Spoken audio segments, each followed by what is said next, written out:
तो गाजा में cease fire टूट चुका है, लेकिन युद्ध का यह चरण पहले चरण से कहीं ज्यादा विनाशक है। बीते 48 दिनों में गाजा ने जो विध्वंस देखा है उससे कहीं ज्यादा विध्वंस इस चरण में होने वाला है। कल पहले इजरायल ने हमले शुरू किए, इसके बाद इजरायल में जो शुरू हुआ फिर रुकने का नाम नहीं ले रहा। इस चरण में दक्षिणी गाजा का हाल उत्तरी गाजा जैसा होने वाला है। इजरायल ने गाजा को 300 ब्लॉक्स में बांटकर विजय का ब्लूप्रिंट तैयार कर लिया। नेतन्याहू ने इस चरण में 3 शपथ उठाई हैं और यह शपथ एटमी विनाश का कारण बन सकती है।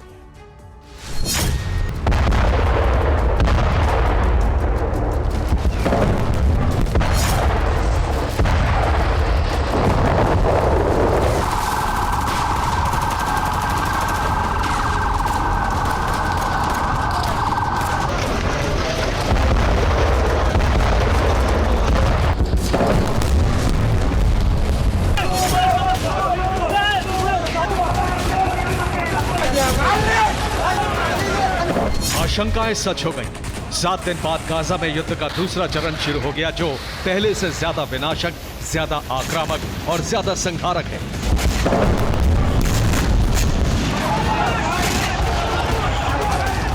गाजा के लोगों की नींद इजरायली डिफेंस फोर्सेस की बमबारी और गोलीबारी से टूटी।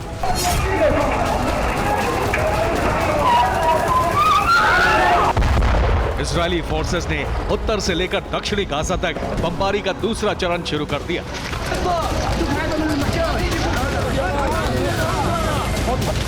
गाजा के आसमान पर धूल और धुएं का गुबार छा गया। गाजा की गलियों में डर फैल गया। लोग मदद के लिए शोर मचाने लगे।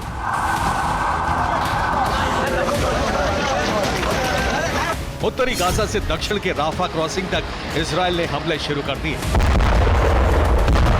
हमले इतने भयंकर थे कि कई मील दूर इजरायल की इमारतों से ऐसे विस्फोट नजर आने लगे जिनसे आसमान ही ढक गया।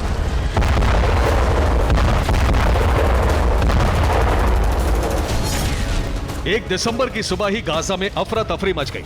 आसमान में इतना धुआं छा गया कि सूरज की रोशनी धरती तक पहुंचनी बंद हो गई। इजरायल ने गाजा पर ड्रोन से भी हमले किए। ऊंची ऊंची इमारतों के शिखरों तक धूप की किरणें पहुंची थी और धूप के धरती तक पहुंचने से पहले ही गाजा में बमबारी से अंधकार छा गया। एक ही दिन की बमबारी ने संकेत दे दिए हैं कि इजरायल 48 दिन के विनाश के सभी रिकॉर्ड इस चरण में तोड़ने वाला है।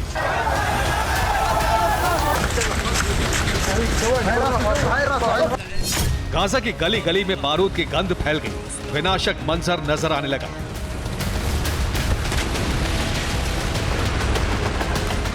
इजरायल के हमलों से विनाश का चक्र शुरू हो गया। सकरी गलियों में लोग चीखते चिल्लाते जान बचाने के लिए भागने लगे। गाजा का क्षितिज धुएं से भर गया। गलियां मलबे, घायलों और बचाने वालों के शोर से भर गई। अस्पताल जख्मी मरीजों से भरने लगे।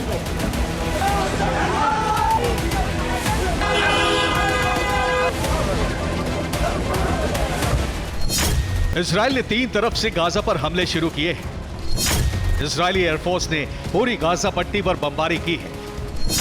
अटैक ड्रोन से उत्तरी गाजा के हमास ठिकानों पर हमले किए गए हैं।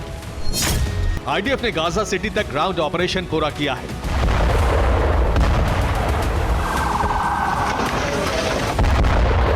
सात दिन से जारी सीजफायर के कायम रहने की उम्मीद थी, लेकिन 30 नवंबर की शाम को ही अंदेशा होने लगा था कि सीजफायर टिकने नहीं वाला है और 1 दिसंबर की सुबह होते ही सीजफायर टूट गया।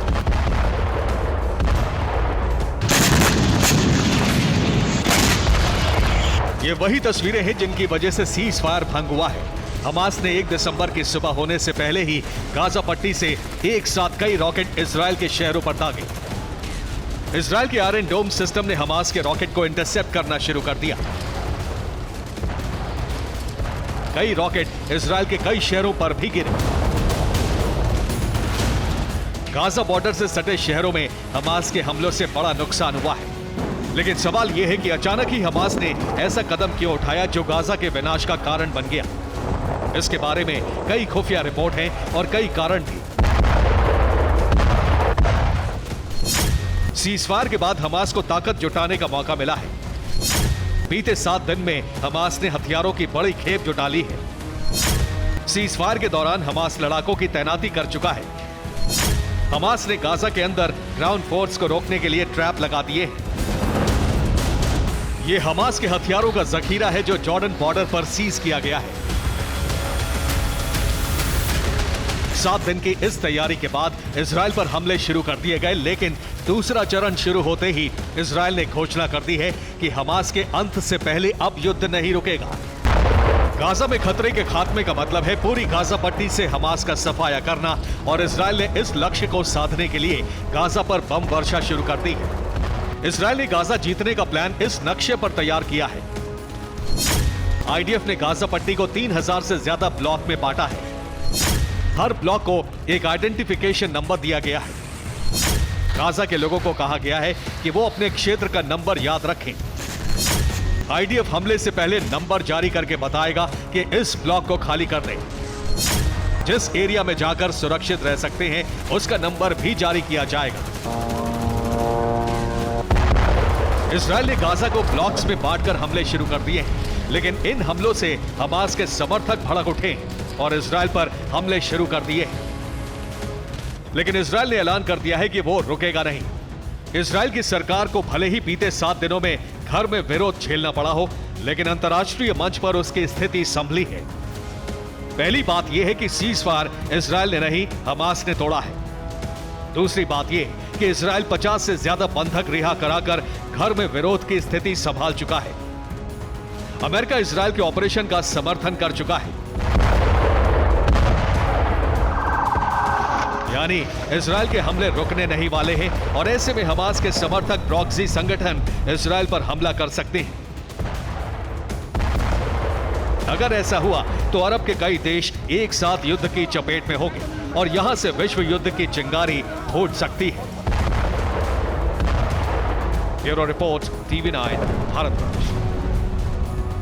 फाइटर जेट हैंगर से बाहर आ चुके हैं। हथियार डिपो खुल चुका है और ताबड़तोड़ हमले का सिलसिला शुरू हो चुका है। इजराइल ने गाजा ऑपरेशन के लिए जिन विमानों, बम, मिसाइल और दूसरे हथियारों को चुना था, उसके प्रहार का असर पहले दिन ही दिखने लगा है। उत्तरी गाजा में महाविध्वंस के बाद अब दक्षिण गाजा में तबाही मचने की उम्मीद है, जहां कई बारूद की बरसात हो रही है। हमास के ठिकाने बर्बाद कर दिए जाएंगे। आपको दिखाते हैं इजराइल किन किन हथियारों का इस्तेमाल कर रहा है इस बार।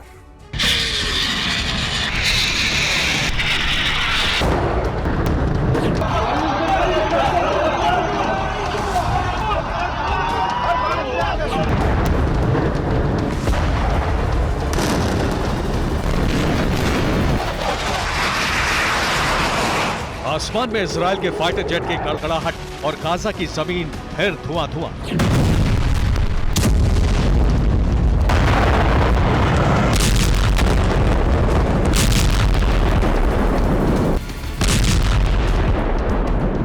एक अल्प विराम के बाद ऐसा बारूदी कोहरा मचा के तबाही की नई तस्वीरें पुरानी तस्वीरों से ज्यादा डरावनी बन गई।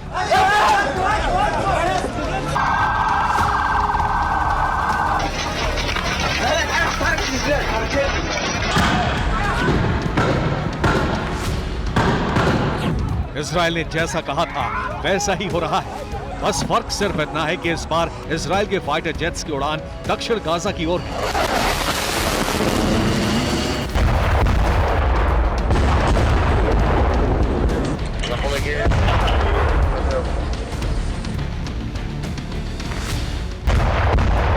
गाजा फेज 2 की शुरुआत के साथ ही इजराइल ने अपने स्पेशल ऑपरेशन के खास हथियारों को बाहर निकाल लिया है।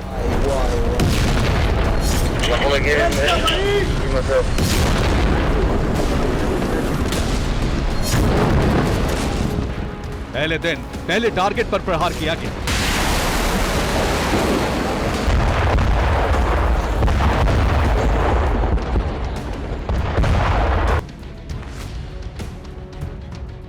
यह तस्वीर याह्या सिनवार की है। यही अब इजरायली सेना का प्राइम टारगेट है। यही वजह है कि इजराइल ने खान यूनिस इलाके पर जबरदस्त बमबारी शुरू कर दी है।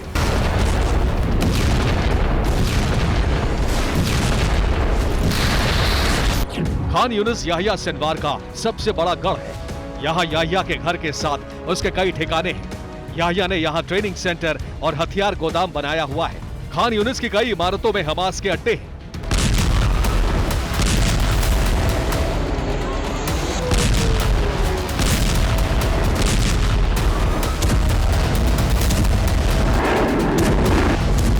गाजा में हमास का चीफ याहिया सिनवार इजराइल की मोस्ट वांटेड लिस्ट में शामिल है। इजराइल का दावा है कि याहिया ही 7 अक्टूबर के हमले का मास्टरमाइंड है और उसे आईडीएफ किसी भी कीमत पर छोड़ने वाली नहीं।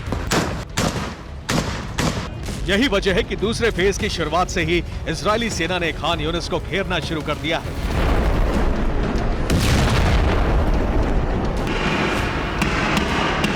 खान यूनिस पर इजरायली फौज के कब्जे का मतलब हमास के किले पर कब्जा माना जाएगा। गाजा में इस अटैक से ठीक पहले तमाम एयरबेस को एक्टिव कर दिया गया।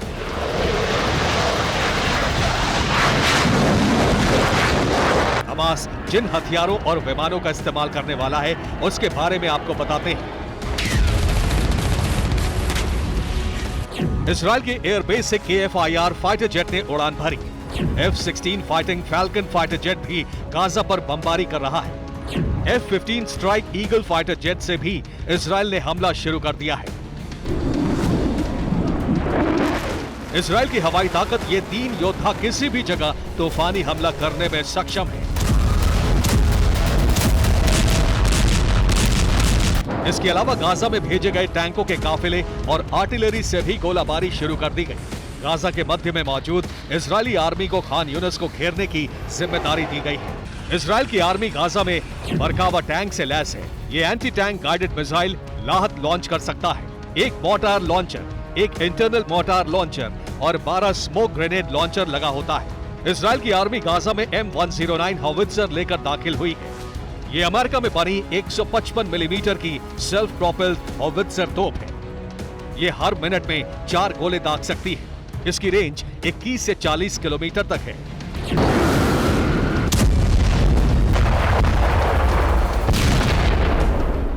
शुरुआत हो चुकी है। खान यूनिस की तस्वीरों को देखकर आपको अंदाजा हो रहा होगा कि इजराइल नॉर्थ गाजा की तरह ही इस इलाके को भी कुछ दिनों में खंडहर में तब्दील करने वाला है। याहिया सिनवार के अलावा मोहम्मद दाइफ, इस्माइल हानिया, महमूद अल जहर जैसे टॉप लीडर्स को भी इजराइल की सेना तलाश कर खत्म करने में जुट गई है। इजराइल की सेना को शक है कि सीज फायर के दौरान हमास के तमाम बड़े लीडर दक्षिण गाजा में जाकर छिप गए हैं। अब खुफिया जानकारी के आधार पर इजराइल ने दक्षिण गाजा के उन इलाकों पर हमले शुरू किए हैं जहां हमास ने ठिकाने बनाए हैं।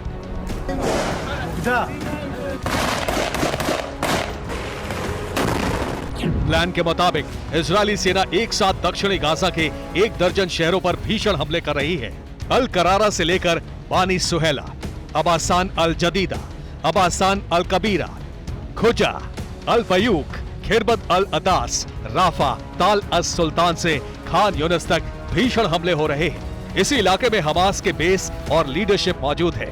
इसे खत्म करने का प्लान है। खान यूनिस को इजराइल हमास की गतिविधियों का केंद्र मानता है। इजराइल अब जमीन के नीचे मौजूद ठिकानों को तबाह करने के लिए बंकर बस्टर बम का भी इस्तेमाल कर सकता है। इजराइल के पास अमेरिकी GBU-72 बम है। ये हवा से जमीन के अंदर मौजूद किसी भी तहखाने या बंकर को नष्ट करने में सक्षम है।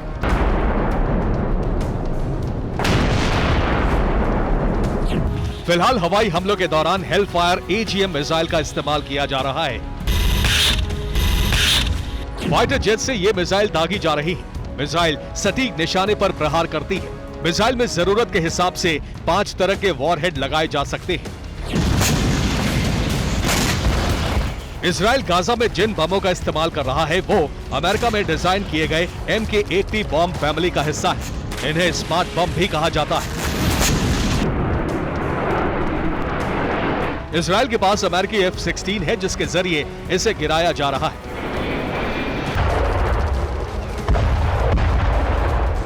इजराइल के युद्ध मंत्री योआब गैलेंट के बयान के हवाले से छपी एक रिपोर्ट के मुताबिक नवंबर की शुरुआत में गाजा सिटी पर 10,000 से ज्यादा बम गिराए गए।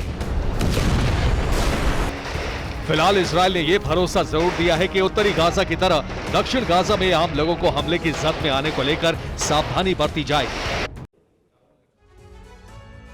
आगे बढ़ते हैं। चीन के बाद अमेरिका में फैला संदिग्ध निमोनिया। जी हां, अमेरिका के 11 राज्यों में यह संदिग्ध निमोनिया फैला, इसकी खबर सामने आ रही है। पहले एक ही राज्य में इसकी पुष्टि हुई थी, अचानक 10 और राज्यों से रिपोर्ट्स सामने आ रही हैं।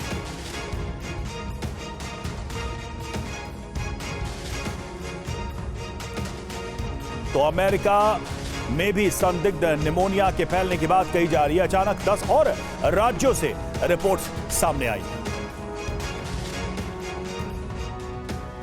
तो कोरोना वायरस की दहशत अभी खत्म नहीं हुई थी और इसको लेकर दुनिया भर में चर्चा चल ही रही थी। चीन से निकला वायरस अब अमेरिका से लेकर दुनिया भर के 6 देशों में फैल चुका है। चीन के बीजिंग शहर के बाद इसका दूसरा सेंटर अमेरिका का ओहायो शहर बन गया है, जहां अब तक 150 से ज्यादा बच्चे इस अजीब बीमारी की चपेट में आ चुके हैं, जिसके बाद WHO सख्त हो गया।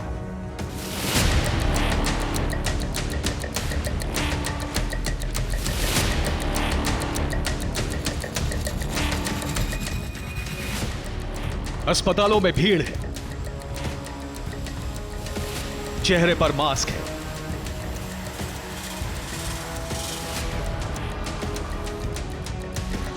इलाज के इंतजार में लंबी लंबी कतारें हैं।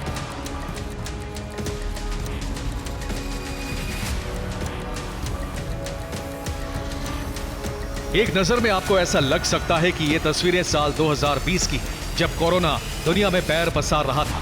चीन के अस्पतालों में इलाज के लिए कतारें लगनी शुरू हो गई थी।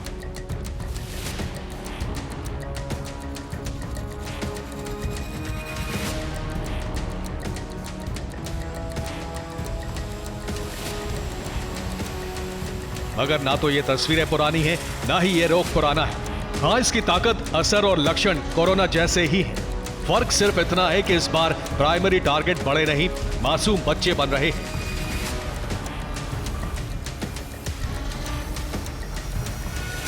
ये तस्वीरें चीन की राजधानी बीजिंग के अस्पतालों की हैं, जहां बच्चों में निमोनिया और इन्फ्लुएंजा फ्लू के मामलों ने अब तक के सारे रिकॉर्ड तोड़ दिए हैं।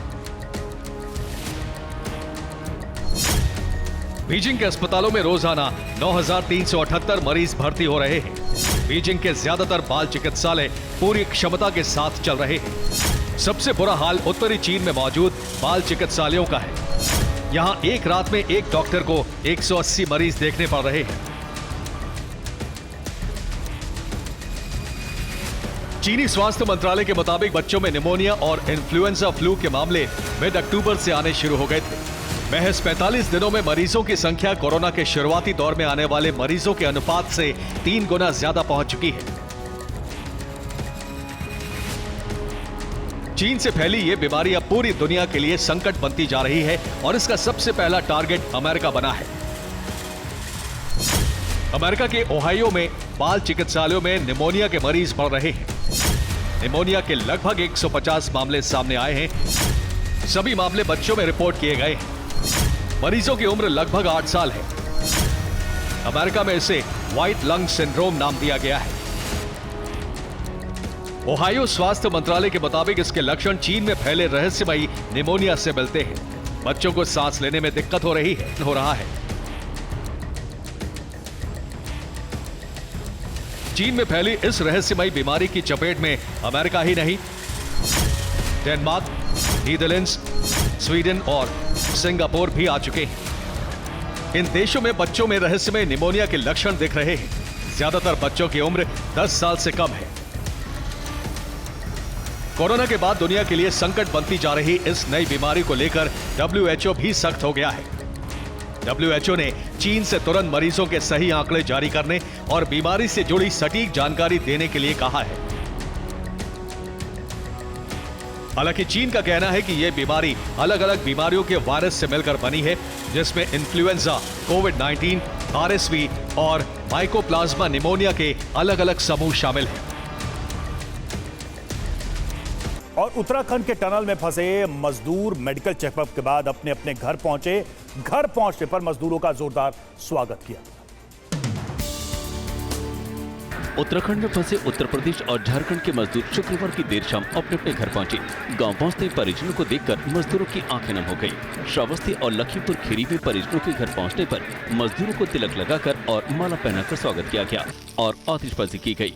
इधर रांची में हवाई अड्डे पर श्रमिकों का ढोल नगाड़ों के साथ स्वागत किया गया। स्टार्टिंग में थोड़ा सा डर लगने लगा था 3 डेज, उसके बाद तो कोई दिक्कत नहीं था। हमारे सर लोग सबको हमेशा हौसला बनाए रखते थे। मजदूरों के घर पहुंचने पर लोगों ने डीजे की धुन पर डांस कर खुशियां बांटी।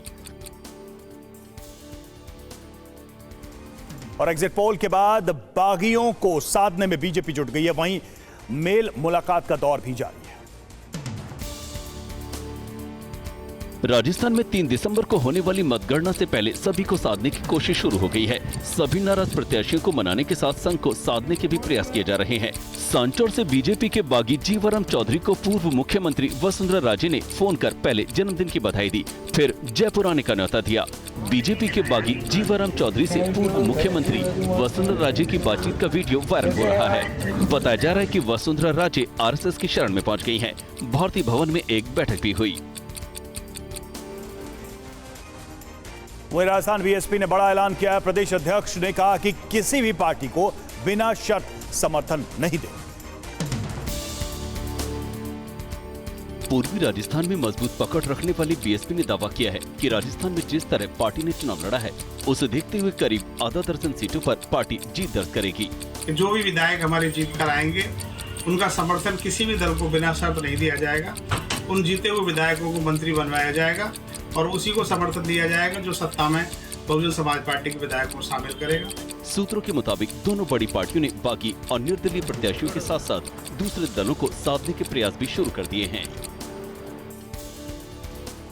और दिल्ली के आदर्श नगर से बेहद हैरान करने वाला वीडियो सामने आया है। वीडियो में एक युवक को कुछ लड़के बेरहमी से पीटते दिख रहे हैं। दिल्ली से एक बार फिर डरावनी तस्वीर सामने आई है। इसमें एक युवक को दौड़ा दौड़ा कर पीटा गया। आप देख सकते हैं कि एक युवक तेजी से जान बचाने के लिए दौड़ रहा है, तभी पीछा करते हुए एक युवक उसे धक्का देकर गिरा देता है और मारने लगता है। उसी समय पीछे से मारने वाले के दूसरे साथी भी मौका वारदात पर पहुंचते हैं और वो भी युवक को पीटने लगते हैं। एक युवक चाकू निकालकर युवक पर वार करता है, लेकिन कोई भी युवक को हमलावरों से बचाने की कोशिश नहीं करता। युवक पर हमले की पूरी घटना सीसीटीवी में कैद हो गई। घटना आदर्श नगर की बताई जा रही है।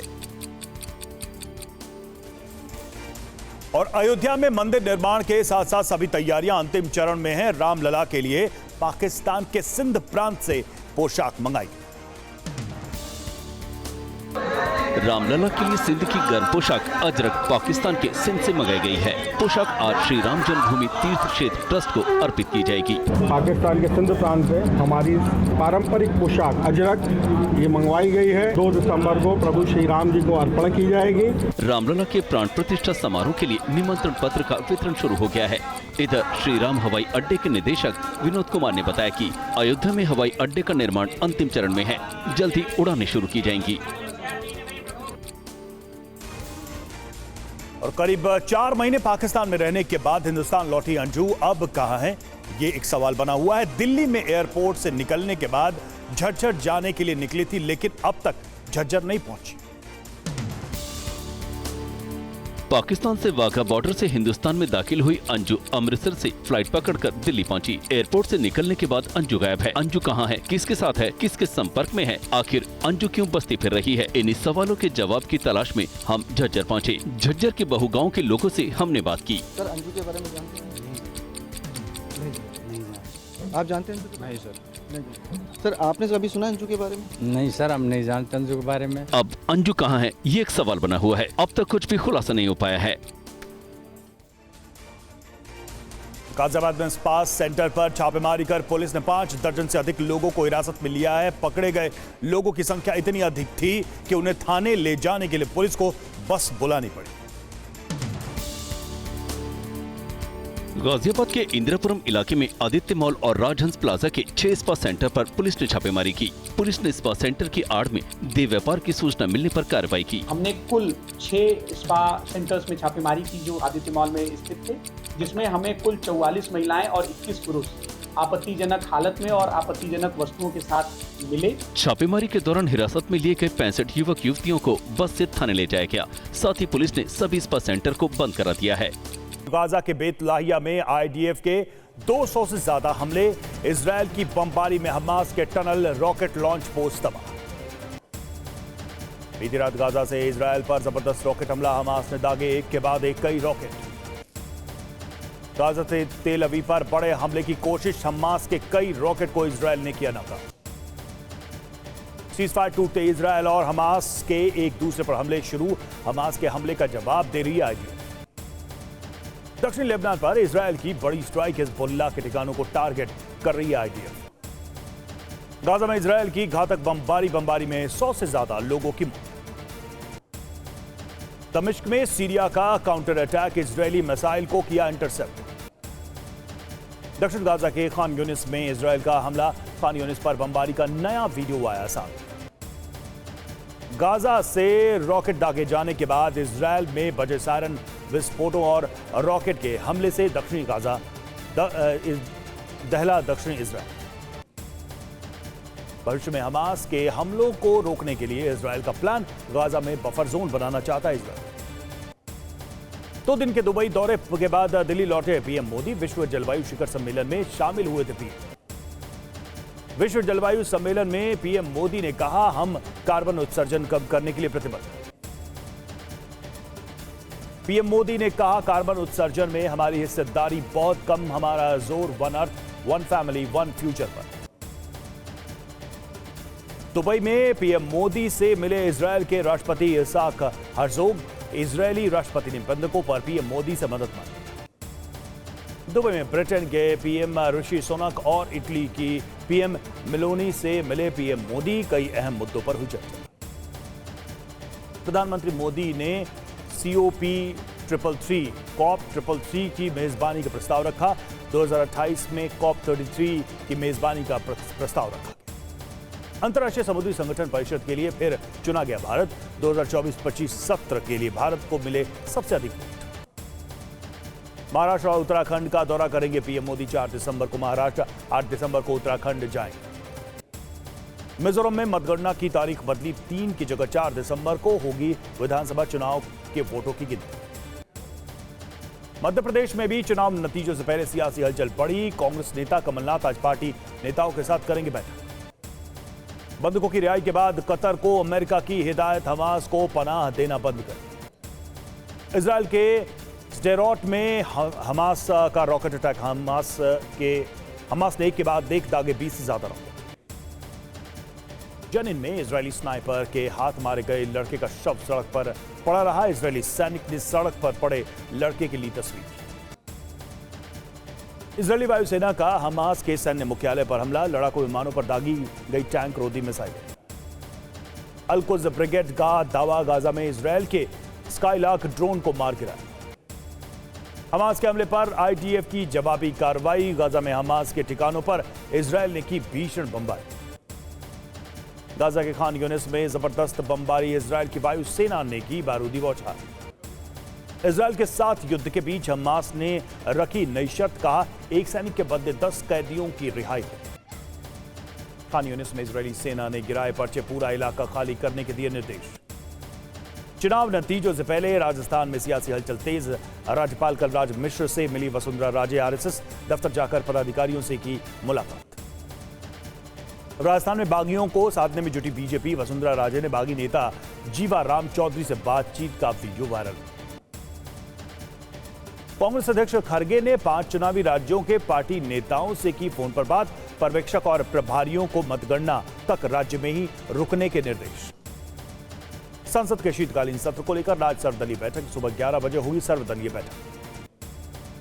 महाराष्ट्र में गठबंधन को लेकर सीएम शिंदे का बड़ा बयान, कहा बीजेपी, शिवसेना और एनसीपी अजित गुट मिलकर लड़ेंगे विधानसभा चुनाव।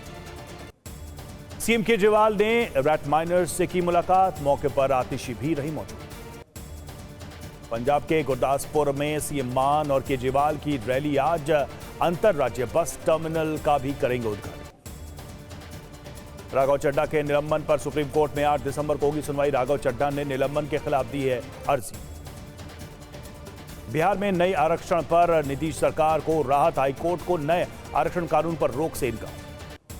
कतर में बंद हो सकता है हमास का ठिकाना। अमेरिका ने कतर से कहा हमास लीडरशिप को देश से किया जाए बाहर। सीजफायर टूटने के 3 घंटे बाद गाजा में भारी तबाही, इजरायल के हमलों में 32 से ज्यादा लोगों की मौत। आईडीएफ के हमलों से गाजा में भारी तबाही, हमलों से कई इमारतें तबाह, चारों तरफ बिखरा पड़ा है मलबा। गाजा के जबालिया कैंप में इजरायल की भीषण बमबारी में जबालिया की अल सलाम इमारत पूरी तरह से ध्वस्त। खान यूनिस के रिहायशी इलाकों में इजरायल की ताबड़तोड़ बमबारी, इजरायली सेना ने फिर किए विध्वंसक हमले। इजरायल के रेहोवोट की इमारत में जबरदस्त धमाका, धमाके की वजह से इमारत में लगी भीषण आग। दक्षिणी गाजा पर इजरायल का एक और हमला, राफा बॉर्डर पर इजरायल की बारूदी बौछार। गाजा से सटे इजरायली शहरों में लोगों को किया गया अलर्ट, आयरन डोम भी किए गए एक्टिव। गाजा में बंधक ओफिर ताजाराफ्ती का शव मिलने से हड़कंप, सर्च ऑपरेशन के दौरान आईडीएफ को मिला बंधक का शव। नवी मुंबई में रियल एस्टेट प्रदर्शनी में तोड़फोड़, साइन बोर्ड मराठी में नहीं होने से नाराज एमएनएस कार्यकर्ताओं ने की तोड़फोड़। नवंबर में रिकॉर्ड 1.67 लाख करोड़ का जीएसटी कलेक्शन, पिछले साल के मुकाबले 15% बढ़ा जीएसटी कलेक्शन। विश्वविद्यालय और कॉलेज परिसर में सेल्फी पॉइंट बनेंगे, युवाओं में जागरूकता बढ़ाने के लिए यूजीसी ने दिए निर्देश। 10वीं 12वीं बोर्ड की परीक्षा से पहले सीबीएसई ने मार्किंग सिस्टम में किया बड़ा बदलाव, बोर्ड परीक्षाओं में नहीं दिए जाएंगे डिवीजन और डिस्टिंक्शन। तमिलनाडु के मदुरई में ईडी अधिकारी गिरफ्तार, एक डॉक्टर से 20 लाख रुपए रिश्वत लेते रंगे हाथों गिरफ्तार। हरियाणा के करनाल में हैफेड के 3 अधिकारी गिरफ्तार, एसीबी ने तीनों अधिकारियों को गिरफ्तार किया। अलीगढ़ विकास प्राधिकरण के अधिकारी का रिश्वत लेते वीडियो वायरल, नक्शा पास कराने के लिए रिश्वत लेने का आरोप। गुजरात के द्वारका में पुलिस छापेमारी में भारी मात्रा में ड्रग्स बरामद, पुलिस ने ड्रग तस्कर को भी गिरफ्तार किया। ओडिशा के जगत सिंहपुर में 10 किलो कोकीन जब्त, अंतर्राष्ट्रीय बाजार में कोकीन की कीमत 220 करोड़ रुपए। गुजरात के सूरत में नकली आयुर्वेदिक सिरप मामले में छापेमारी, पुलिस ने 7 जगहों पर छापा मारा। बंधक ओफिर ताजाराफ्ती का शव इजरायल लाने के बाद आईडीएफ और आईएसए ने पहचान के बाद परिजनों को सबको सौंपा। वेस्ट बैंक में इजरायली सेना के खिलाफ अल कसाम ब्रिगेड ने उतारा शवाज 1 एंटी टैंक हथियार, जेनिन में इजरायली सैन्य वाहन को किया तबाह। गाजा के लोगों के लिए आईडीएफ ने जारी किया नया इवैक्यूएशन प्लान, मैप के जरिए नागरिकों को दी गई तय इलाके खाली करने के निर्देश।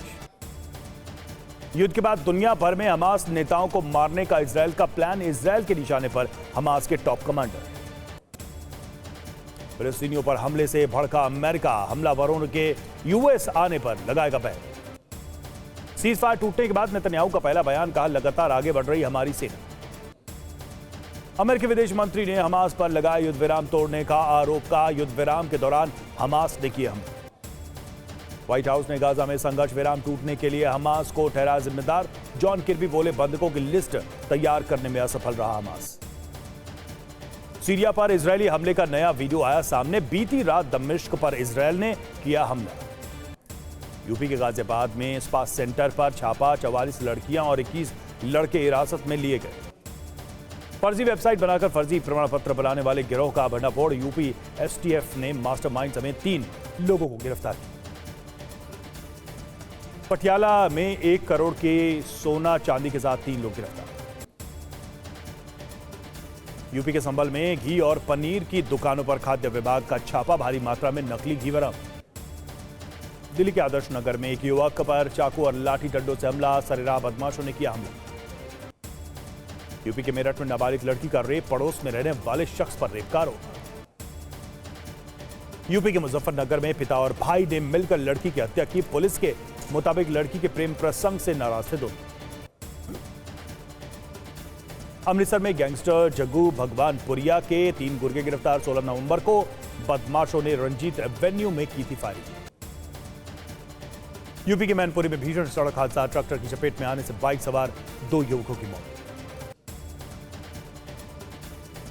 कानपुर में इलेक्ट्रॉनिक्स सामान के गोदाम में लगी भीषण आग, काफी मशक्कत के बाद आग पर काबू पाया गया।